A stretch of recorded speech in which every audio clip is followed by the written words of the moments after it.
Hello, and welcome to GameRomp Easy Mode. This is a nice easygoing podcast where we just talk about games and relax and chill out. I'm David, and... I'm Deanna. Hi, Deanna. Just to let everyone know if I sound a little off, I'm just recovering from a head cold, so that's why I sound a little silly. Yeah, so this month has been kind of a crazy schedule, so I don't know if this is going out late or what, or if we're going to be able to make more for the rest of October, but there is still some fun stuff to talk about, even though we have been keeping busy. Yeah. So last week we had to spend most of the week away from home. Taking care of two very fluffy dogs that probably gave me this head cold. And while we were there, I didn't have access to my Steam account, which is where, the games I want to play are. So, I did play a little bit more Final Fantasy Tactics before and after we came back, so just a quick update, I guess, for the people who have played this game. I'm up to around the part... I'm in Chapter 4, a little bit into Chapter 4, and it's just still, I have unlocked the one of the kind of optional characters, Beowulf, and we just had the church scene with Delita again, and oh man, I just love this game. I just keep wanting to play it. Even while we were away, I kept seeing, News online?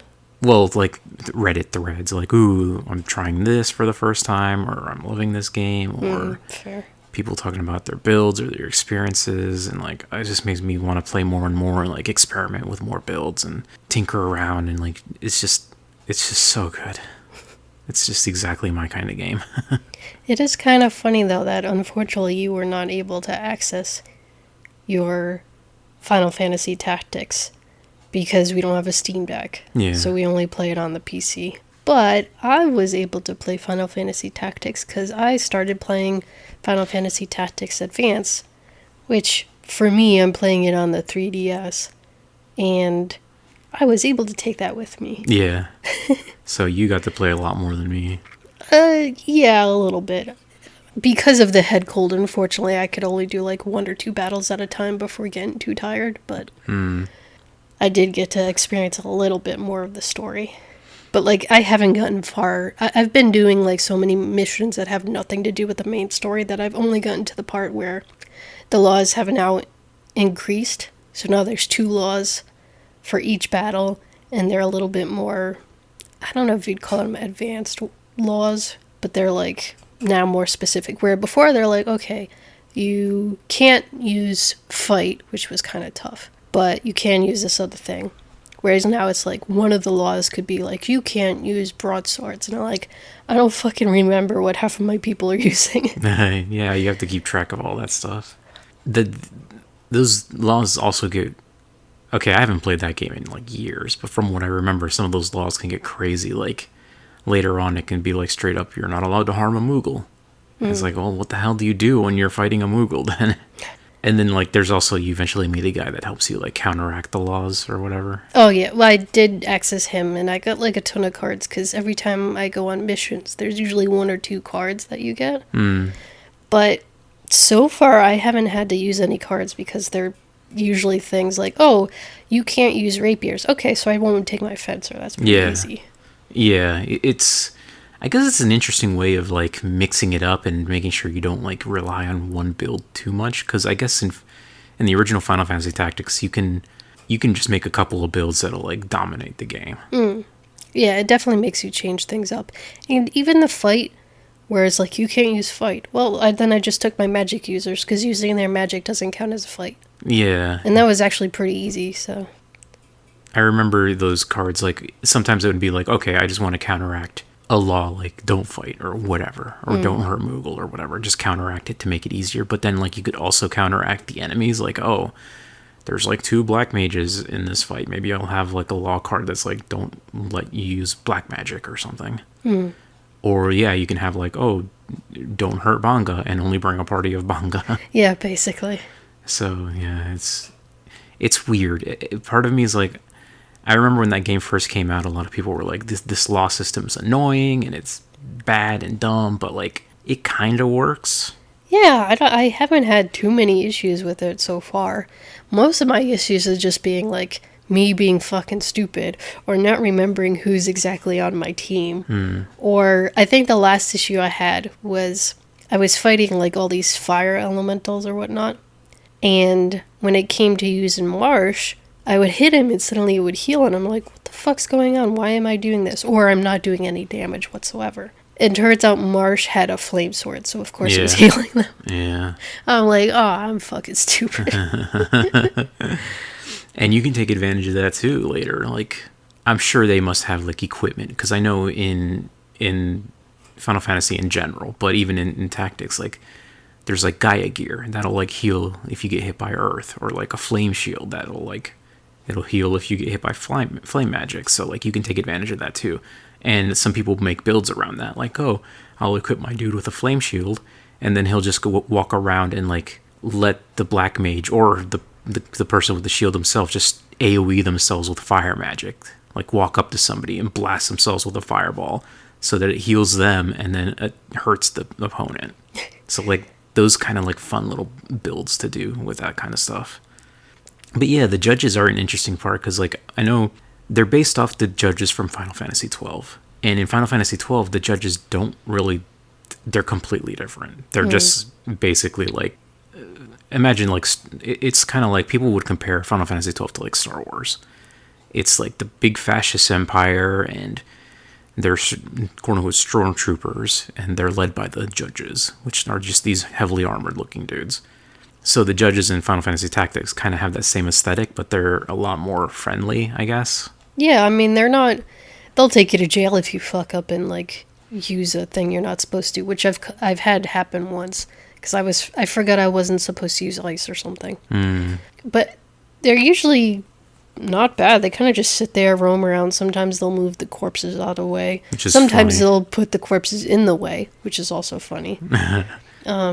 Or sometimes they won't even move the corpses at all. And it's like, could you fucking clean up the battlefield a little bit? It's just littered with dead people. Yeah, that was a funny thing that happened in the church battle in Final Fantasy Tactics, the one I was playing. Like, this is a battle after a while you meet up with Delita again, and you're fighting this, like, I forget if he's a, what title they gave this dude, like High Confessor. He's like hunting heretics or whatever. And his gimmick was, he doesn't attack or fight at all, but he just constantly casts Arise, or is it Arise? Yeah, Arise on his fallen troops, and it just like fully heals their HP and from being KO'd.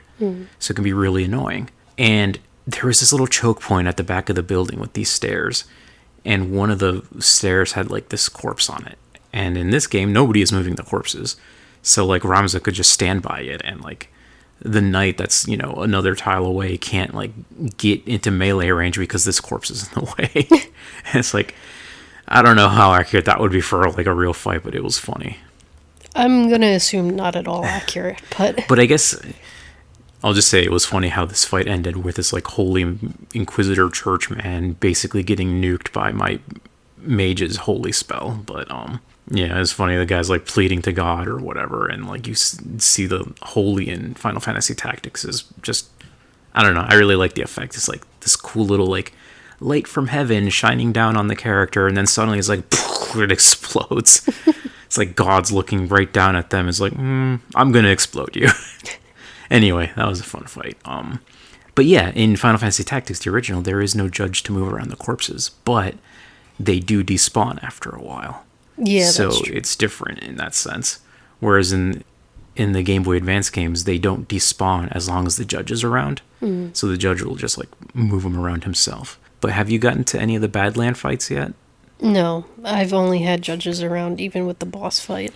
Yeah, I remember when I played that game first, I'm like, oh, this is the part where it gets like the original Final Fantasy Tactics, where there's no judges, you don't have to follow any of the dumb rules, but then it's like, it brings back the permadeath, so like, if somebody gets knocked out, you have only so long to revive them before you lose them forever. So it's like, I don't know, it's interesting. It's a give and take of like, what you prefer. One's a lot more chill. I guess it's kind of weird that they're like, these kids are just fighting each other in chill, that's why, friendly like, matches. Yeah, that's the thing. Like, because this is more of a child-friendly story, I guess you could put it. Yeah, true. Where when they're fighting and they fall, I kind of, because they're always coming back and fully healed after every fight, in my head, I'm saying they're not actually dead. they're kind of just knocked out for the time being. It just makes it easier. Kind of like how in Pokemon, if a Pokemon gets knocked out, unless you're playing a Nuzlocke challenge, they just come back. It's not a big deal. They're not being, like, murdered on an open battlefield. I guess it's a little more lighthearted in that regard. It's funny because, like, okay, I can see a lot of people will compare, like, some similarities between, like, Suikoden 2 and Final Fantasy Tactics with the story as, like, these people in these, countries that have all this political turmoil and how these two friends are tackling them from different sides. Delita is more tolerable in how he's going about things. Than Joey. Yeah, definitely. But Suikoden 2 definitely felt like it had a lot more lighthearted moments, especially with Nanami. Yeah, true. And, like, there's a lot of characters where it's just, like, silly and fun. But I guess I had forgotten that there was a little, like, silliness in the side quest thing. Because in the beginning, I think you were here to see it, like, we had found this robot or something. And it's like, we got to use the stones to, I guess, revive the robot. And, like, I mean, I know of this quest from, like, the original game, but I was not expecting the voice they gave the robot. Yeah, it's like a young girl's voice. Yeah. And he's, like, it's asking Ramza, like, oh, master, what should I do? So at first they make him dance. And then one of the other characters, what is his name? Mustachio or something? Mustadio, yeah.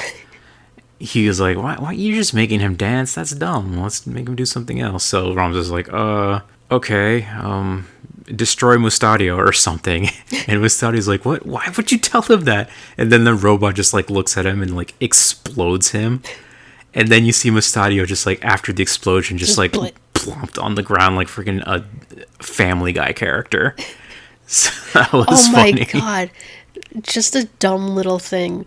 But it would be funny when they bring mods, and the only mod, you make a mod that just changes that to the Family Guy pose. That would be fucking hilarious. That's the only change it makes. That's, like, the only, like, little slapstick moment in the game that I remember. And, like, Rams was like, oh my god, where's the Phoenix Down? Actually, is it just me, or did that give, like, RoboCop vibes? It's like, okay, attack him, and the robot just fucking obliterates him. Oh, yeah, in the beginning, in the boardroom meeting. Yes. Oh, God, that was flashbacks. Oh, man. Yeah, that's funny. It's like, Final Fantasy Tactics has a great story, and I'm loving, like, re-experiencing it with, like, the voice acting. But yeah, it definitely doesn't have too many of the more lighthearted moments that even, like, other Final Fantasy games tend to have. Here's a hot take from me. As much as I'm enjoying watching Tactics Evilise with you, and I'm enjoying playing Tactics Advanced on my own, I still have absolutely no desire to play another Final Fantasy game. I mean, that's fine. I feel like the newer ones especially are just, like, too animu. Yeah. These, I guess you could say because it's more childish, that Final Fantasy Tactics Advance could be maybe kind of animu, but I don't know. They just seem good and not ridiculous. Yeah, it's tough because, like, Final Fantasy is a series where it kind of started with this vibe. Yeah, that's true. Maybe I'll give it that. Maybe the, like, first couple of ones. Like, I think, especially the Super Nintendo games, like, Final Fantasy V especially is, like, the comedy one. There's just always so many jokes. And I've talked about this before, about, like, the guy that hid himself away in somebody's body as a splinter and then pops out and he's like, I hid myself away as a splinter, and then he pops out to fight, like, this old turtle in this Dragon Ball Z fight. Which Final Fantasy has the opera scene? That's 6. Oh, okay. 6 is also kind of goofy in some ways. Even 7, the original 7, is very goofy. Like, there's points where, like, at one point you have to, like, sneak onto this, like, naval ship. So all the characters dress up in these in Sailor Scout kind of outfits, right? Including Red 13, who's, like, this, panther-looking thing. And he's just, like, Scooby-Doo ass wearing a sailor suit, like, standing up on his back paws, and he's, like, walking around like a dog like this. And, like, nobody makes a comment about it. Nobody notices. It's funny. Okay, I guess I should take that back then a little bit. The 2D ones, maybe, are probably pretty good. It's when they got into 3D. And even with, what you said it was 7, with, like, Cloud and everyone. Yeah. I would like the story of the environmentalists going after the big corporation and stuff. But the thing with Sephiroth and Cloud and most of the characters just don't do it for me. Well, it seems too cheesy. I don't know. It's weird. It's tough because like you don't know their stories, and it's like anytime you play a new game, like you don't know the characters. It's gonna take time to figure out what is the deal. Are they even interesting? Why do I care about these people? Like think about Persona 3 that we played. Like even for me, it's like these characters don't appeal. I don't like them. When I played Persona 4, like, I was immediately drawn to the characters, to Teddy, to Chie, and in Persona 5 as well. Like, there was something about those characters that just drew me to them immediately. But when I played Persona 3, I'm like, Mitsuru seems so many cliches in these characters. Like, Mitsuru's the rich girl who's, like, never experienced anything. And then you have, what's her name? The first girl you get with the bow. I forget her name. Yeah, I know who you're talking about. She just seems so generic and uninteresting. And even what was her name? Futa? Was it Futa? No, probably not. Fuka? Fuka, that's it. Sorry. God, it's been like a month since we played it and I'm already forgetting their names. But even like Fuka is like, oh, okay, she's the shy girl. Oh, great. But like, as I got to know Fuka especially, and her little like thing with like, oh, I want to cook and I'm sorry it's so bad. And like, I started to like Fuka. And Junpei, I guess, has always been kind of like... He's a definitely comedic relief. But, like, also kind of, like... I don't want to say in a sad way, but, like, he had moments where, like... Wow, I'm really feeling for Junpei right now. What he's going through with, like, you know, the girl he likes or whatever. And all the stuff that they went through. And even, like, Sonata. When I first ran into him, he's like, oh, great. He's the guy who's like, I want to fight. I can't wait to train. Like, that cliche. But, like, as you play the games and you get to know the characters, you do start to like them. And I did, at the end of the game, like most of the characters. I still think Mitsuru, the redhead, was just, like, you know, kind of whatever. You also didn't seem to like the little kid. I feel bad because, like, this is an elementary school kid, like, getting thrown into this. I feel like he doesn't fit into the story. It was just weird. I think he was trying to make up too much for it, but I don't know. I kind of fell for the little kid, and this also just wanting to take care of him is like, yeah, being surrounded by all these teenagers, and maybe he's trying too hard. But then again, maybe he's just one of those kids who's, you know, you always get the thing of like, oh, you act so mature for your age, and he was trying to learn how to make like the perfect coffee when like a child should not be drinking coffee. Yeah. And he did have those moments of like he really likes his like Power Rangers shows, but he always tries to like analyze it. He tries to downplay it, like, oh, I don't, you know, I heard about them, I saw them on a commercial, but you know, I don't really like that stuff. Yeah, I think he really needed someone in that group, whether it was one of the girls or one of the guys. Probably better if it was one of the guys, I guess. But like, just to sit him down and say, look, it's okay that you like these, whether you're a kid or when you get older. It's not that big of a deal. You don't have to be worried about it. But whatever, that's just me. And even for me, like, the robot character, Aegis, when I first met her, it's like, oh, okay, here's the cliche of, like, I'm Data, except I'm a cute girl. And, like, I'm a robot. I don't understand feelings. And then, but, like, even towards the end, like, I started to feel for her, too. So, yeah, that's what I mean. Like, it's hard to go into these games and, like, even for me originally with Persona 3, it's like, I don't care about these characters. And you're feeling that same way with like, Cloud. And granted, Sephiroth is, you know, he's an antagonist, so you're not really meant to feel for him. But, like... Any of the, like, 3D Final Fantasies just seem like so... Ugh. It's just one of those things where you kind of have to play it, and then after you start experience the characters, like, even for Final Fantasy Tactics, like... Ramza, if you just look at his art, it just looks like a generic hero person. Like, well, here's the, you know, white dude with the blonde hair. And he's not a super interesting character either, I guess. Like, but he's just a very, for lack of a better word, like a goody two-shoes. He's almost naive in some ways. Yeah, he's a very, what Tumblr would call a innocent cinnamon roll. Yeah, he's like... He's too good for this world. Even in that last fight with, like, the you know, the church has sent...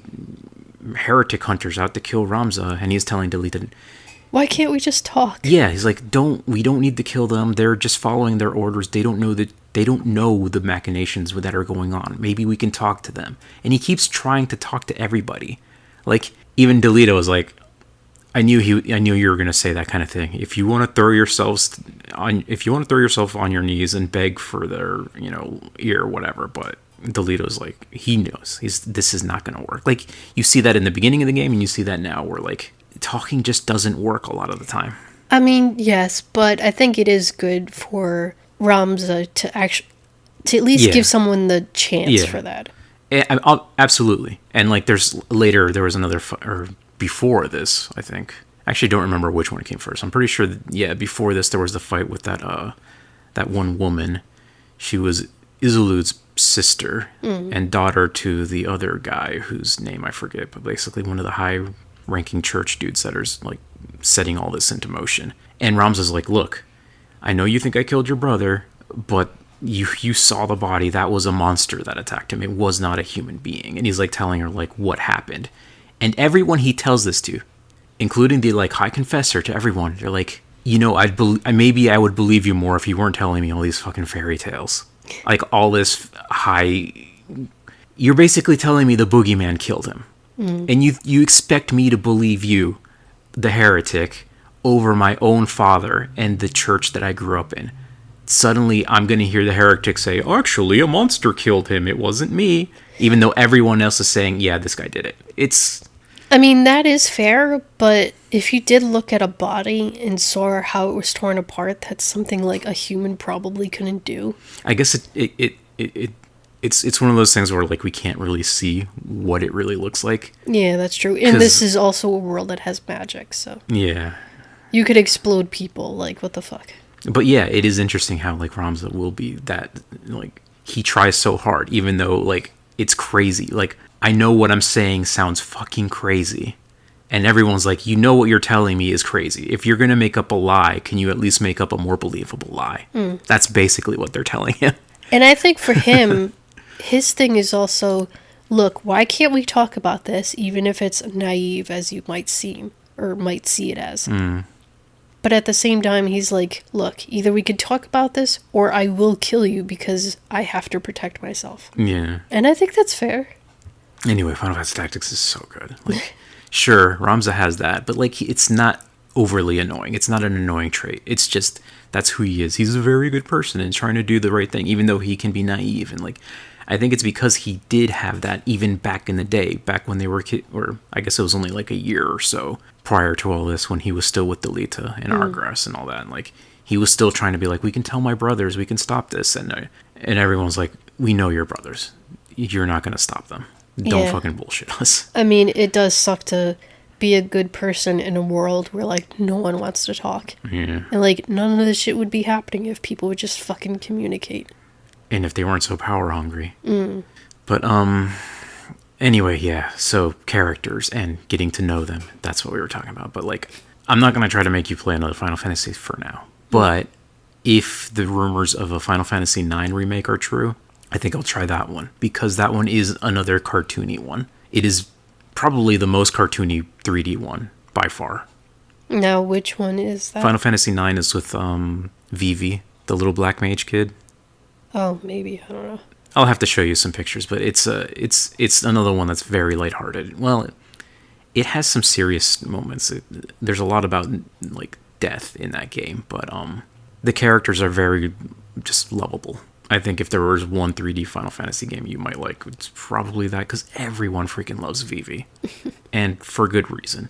But, yeah, anyways, so that's a bunch of Final Fantasy stuff. Was there anything else you wanted to say about your game? No, because, like, as much as I've been doing the fights, I haven't progressed too far through the story yet, so that'll probably take some time. There's been a lot of, dispatch missions. Those are the ones where you just send out, like, one person to do it.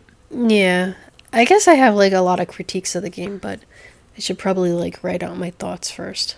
Is one of your critiques that the dispatches are kind of just tedious in the sense you have to walk around for them to complete?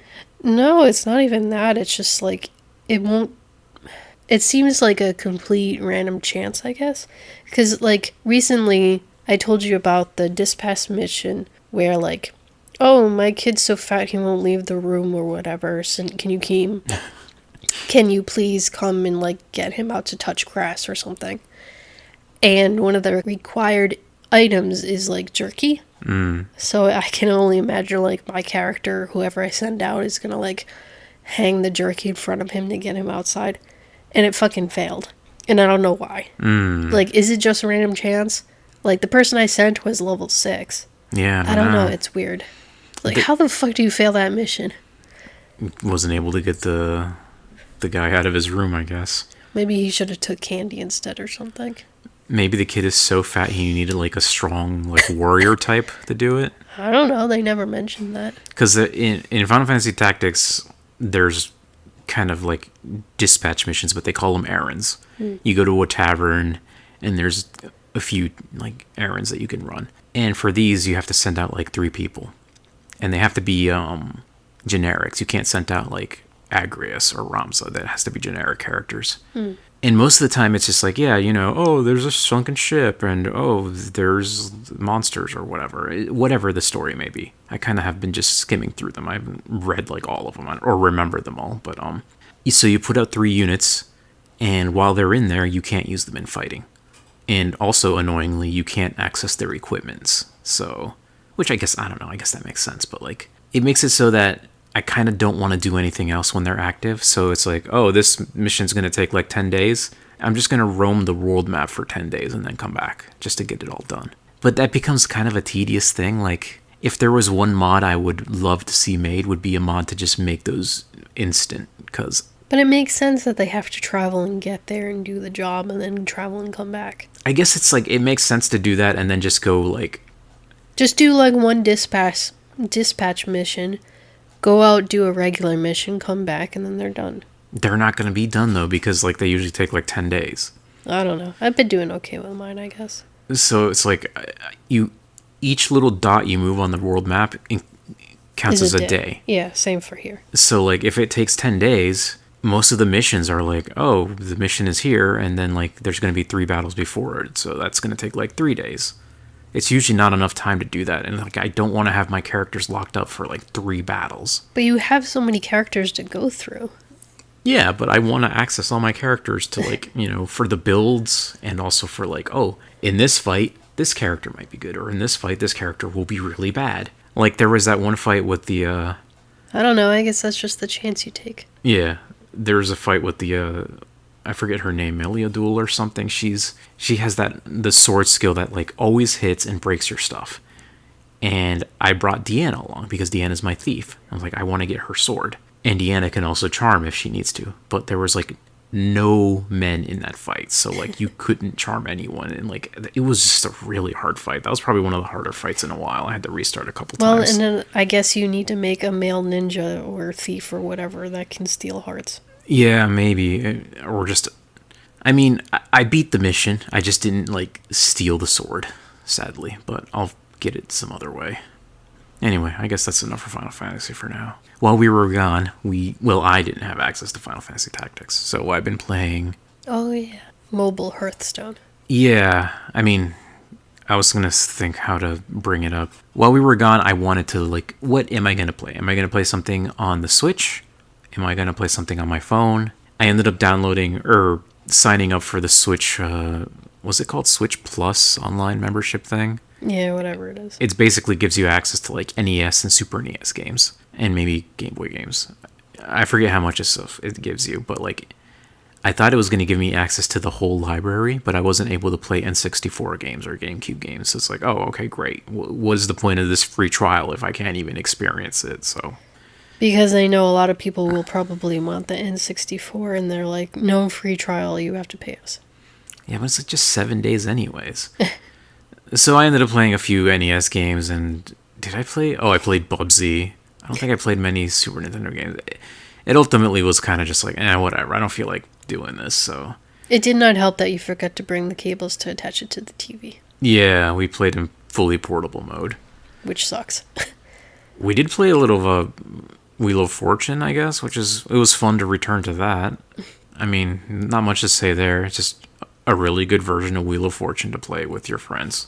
I guess. I just wanted to get to the puzzle, not all the other extra filler shit. Like, yeah, you could skip it, but... Oh, like the talking and stuff? Yeah. Yeah, it would be cool if there was a version of the game where, like, even if they were talking, like, it just lets you play. Yeah.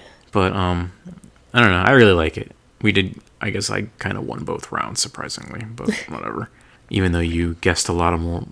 I think you guessed both of the final puzzle things. I know I guessed the first one, but I don't... Oh yeah, we couldn't figure out the last one, which was like, was it accent table or something? Yeah, whatever. Anyway, it's Wheel of Fortune. It's fun. It's a good version if you want to play Wheel of Fortune. But the main thing I played was Hearthstone on my phone. As I was looking through my mobile, the Play Store, I'm like, okay, what mobile game can I try on my phone? Like, I just need something to keep me occupied for like 4 or 5 days. And I remembered that Hearthstone was on that, and I looked up, do I need a Battle.net account to play Hearthstone on my phone? And I'm like, no, not really. You can sign up and like link it to a Battle.net account, but you don't have to. So I was like, okay, fine. I just want to play the roguelike modes. Because they used to have a roguelike mode where like, oh, it's the Witch's Woods, and you have to pick one of these heroes, and there's 8 levels, and every level you get like new cards and new abilities, and it's really fun. Every run is going to be different. I loved that so much, but I couldn't find it. Like, I think they just removed those. So instead I ended up playing the other single player modes that they brought, and apparently they have created this story mode with these characters. Now, I don't know if these characters are in the Warcraft lore beforehand, or if these... I mean, some of them were, right? Because they had, like, Jaina Proudmoore. Yeah, that's the second. There's basically, for the single-player adventure mode, it starts you off with Arthas, and you have to, like, play through the... basically, like, Warcraft 3 campaign of him, like, you know, chasing after the demons, and then getting the... what is the sword called? Frostmourne. And becoming the Lich King and all that stuff. And, like, killing his former master, Uther. So that's, like, the prologue. And then it's like, oh, now you can play through these story modes with these other characters. Or the classic characters with, like, Jaina and Thrall and, like, a bunch of, like, famous characters. I haven't done those because the other ones were on the list first. So I figured I'd do those first. But, yeah, it doesn't tell you that this is, like, one big continuous story. So when I first played it, I'm like, oh, I guess I'll play this dwarf. Because he's like a hunter dwarf, and that's fun. But then it like started me off, and like there's all these characters talking, and like, oh, thank you for helping me before, blah blah blah. And I'm like, what the hell is going on? So it's better to start at the beginning, and you start as like this orc. I think her name is like Rokara or something, and she's like a new warrior, and like her whole thing's like, I'm going to Orgrimmar to become a warrior in the Horde. And then like Garrosh sends her out to quest in the Barrens. And she meets like a Tauren out there, and they go to like the oases, and they fight the centaurs. I think at some point they go to Wailing Caverns, or I think that was a different character that goes to Wailing Caverns. But it's like, it's that type of stuff. Yeah. The stories are they're split between being silly and fun, and then like a little later on, like you start like meeting the Black Dragons, and like it starts getting serious. And it's like, well, I kind of prefer when it's silly in Hearthstone. Because like this doesn't really lend itself to telling serious stories very well. Yeah, because it's just like a card game. Yeah, and they're just like pictures. You have to like imagine everything that's going on. So it's a lot easier to imagine like one of the characters is this Tauren who's like this. He just loves animals, and I think he's a druid. Yeah, he's definitely a druid, and he's like at one point he meets the dwarf hunter, and he has a crab. And he's like talking to the hunter's crab, and he's like the dwarf is like he doesn't, you know, the Horde and Alliance divide, so he's like, get away from my crab, you freaking Horde. And then like he's like just talking to this dwarf's crab. So it's like there's little silly cute moments like that, and that kind of stuff really works. But yeah, then it's also telling the story of like these two sisters, and one of them became a paladin and the other one became like a warlock, and like the warlock, when you first meet her, you can even play as her in the beginning. She's just with the Horde and, you know, doing stuff with the Horde, but she has her own motives, and eventually she becomes like a lich, and she's like a really bad guy, and like everyone teams up to fight her, and it's kind of like interesting, even though it's just told in Hearthstone, so it's not, it's kind of hard to get too into the story. You have to use your imagination, and that quite could be a lot hard for a lot of people. So like when they're going into like, oh, she killed, the two sisters and like their father, and like she kills her father and turns him into like this undead monstrosity, and like the other sister's like, this is unforgivable, and like what you did to our dad, I wanted to save you. Like there's at one point where we catch up to her and like we're gonna fight this, the warlock girl, and like the sister, the paladin, is like, no, I can still save her, so you have to fight her instead. And she's like a taunt card in front of her, and like the whole gimmick is like you have to destroy her. And there's a lot of these interesting moments in this story, Hearthstone, where they change up the rules a bit. Like one time there was this flying demon, so you had like one of the other like main characters was like a unit on your board, and he doesn't attack, but he has health, and his thing is like at the end of the turn he shoots the boss, so you had to like protect him. Sometimes like you're being protected, like one of the characters will be in front of you as a taunt, and like if they die you lose.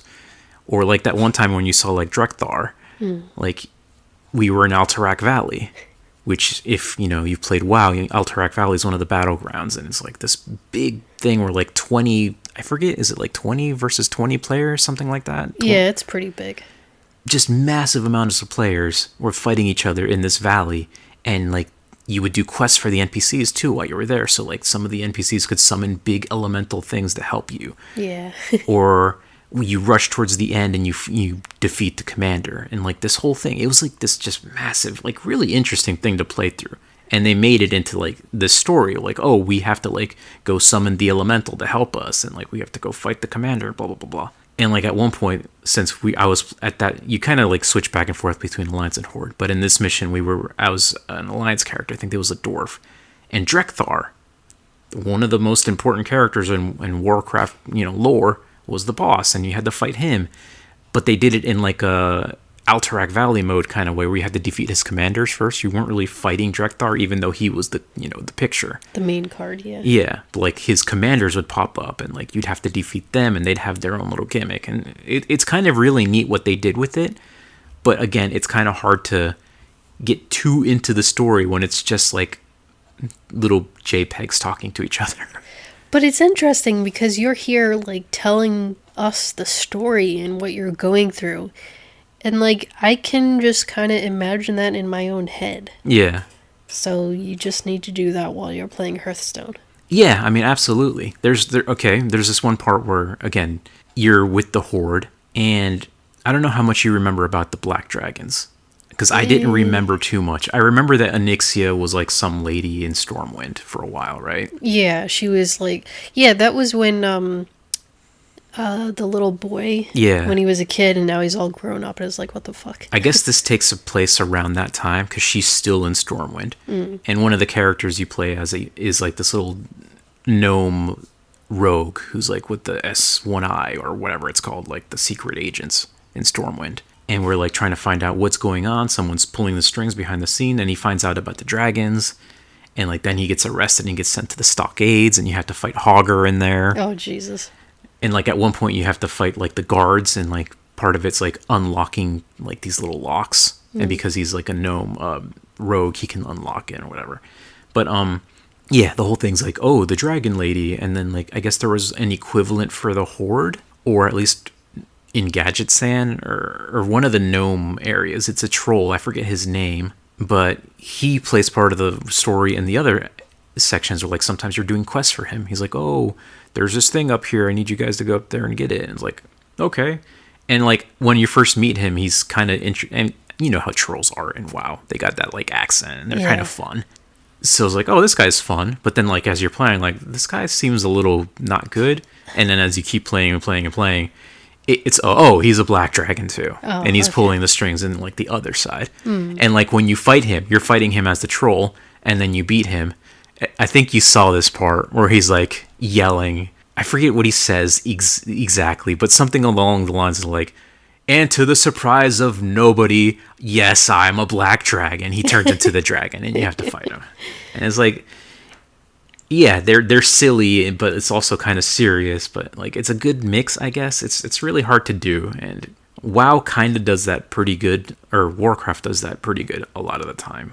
But again, you have to use your imagination a lot in Hearthstone. I feel like I also overheard some storyline that had to do with I forgot what they're called, but the little no-take handle. Yeah, the gnolls. Knowles, that's it, yeah.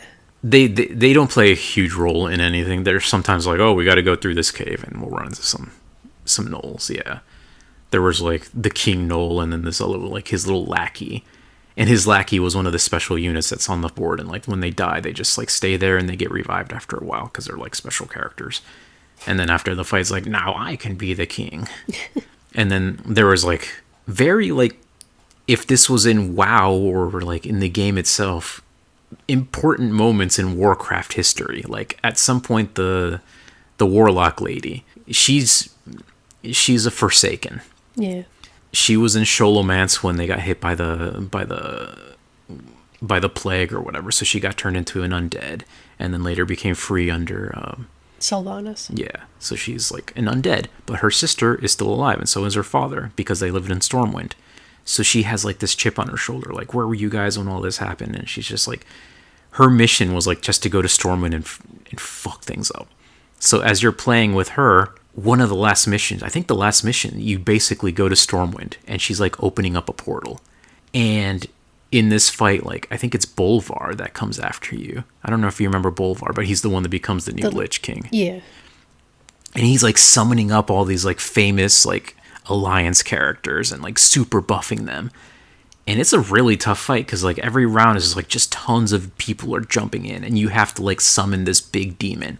And when you do, the demon has like, I think it only has 5 attack, but it has like 100 health and Mega Wind Fury, which means it can attack like 4 times a turn. Holy shit. So it's like, I thought like summoning the demon would end the battle. Like, oh, finally, this was hard. But no, then you have to use the demon to like fight back.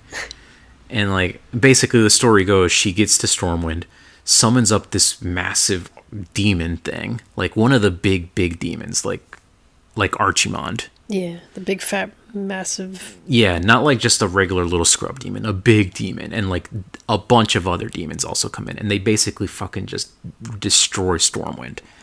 And like, this is a big deal. Like, if Stormwind was invaded by these demons and so many people died, as it seems to happen in the story, like that would be a big I don't know if this is like canon or not, but it, like, yeah, it's kind of a weird big thing to tell in just Hearthstone. But anyway, I shouldn't dwell too much on that stuff. It's been fun playing Hearthstone again. I haven't played it in years. This isn't exactly what I wanted to play because I wanted to do the roguelike stuff where I'm building stuff. With this story campaign, like, Everything's given to you. Yeah, every round, what's in your deck depends on what is happening in the story. So sometimes you'll have like certain characters with you and they'll be in your deck and you can summon them and they're just incredibly powerful. Or sometimes they're just on the board by default.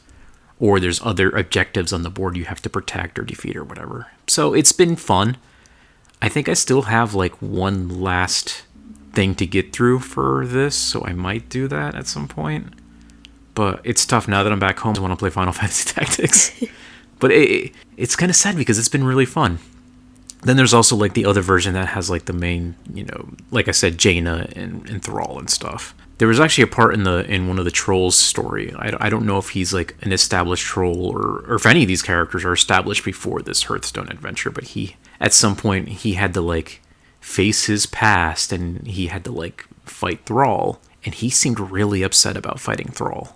Like, well, yeah, because Thrall is the one that helps the trolls like yeah, get their islands back and all this other stuff. but he had to like, he was like not fighting, but he was like, you know, it was a match against another shaman, and he basically had to like fight his inner demons to like be able to summon up the big elemental in Elturek Valley.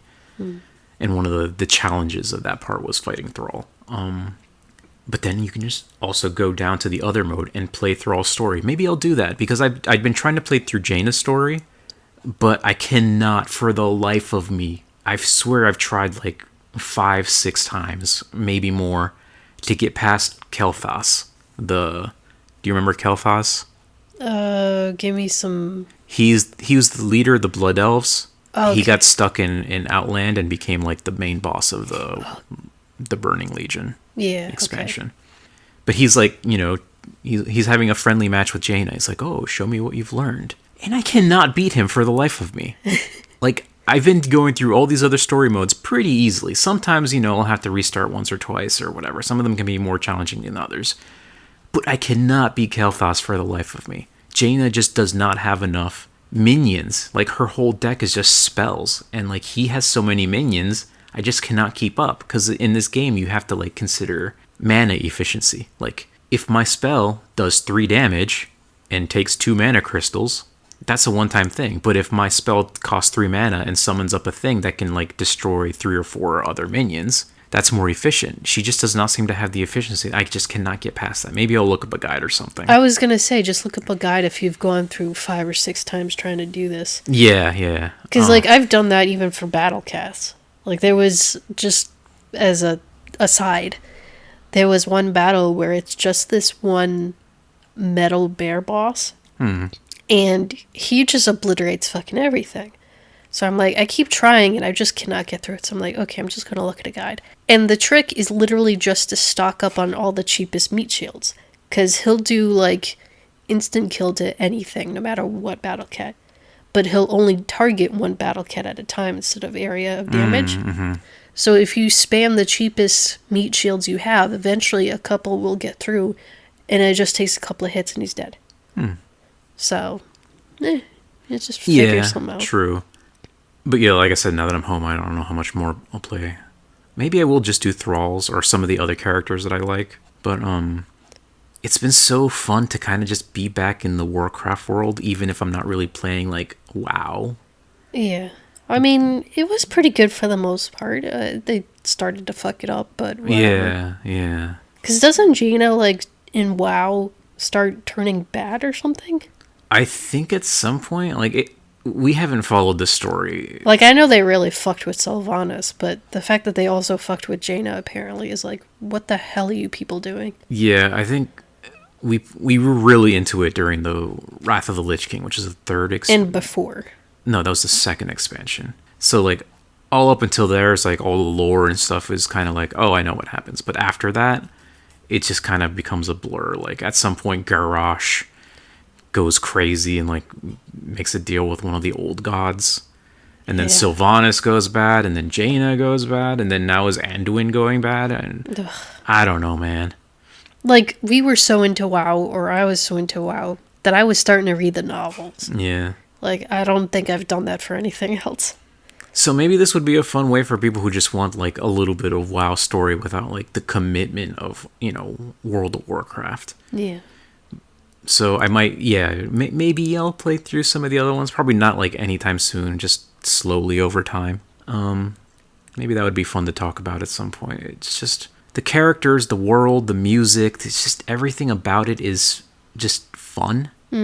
Like I said, it has a good mix of like fun, humor, and then sometimes like pretty serious stories. Like sometimes you're in the mood for some silly gnome shenanigans or goblins blowing themselves up, and sometimes you are in a mood for like political intrigue, what happened in Lordaeron, and all these stories of like these people like trying to survive. Like sometimes it's just I don't know, it's a nice blend that works really well, and like the music and the visuals and everything just really good. It's kind of sad that it's stuck in MMO style. Yeah, like in that World of Warcraft kind of like, because that's probably why the writers have like screwed around so bad with the lore and reconned certain things, and because you got to keep the story alive of Horde hates Alliance, whereas if it was like a single player game like the old RTSs, they wouldn't have to fuck up the storyline so badly. It could have an ending and be like, here's the credits, you did it,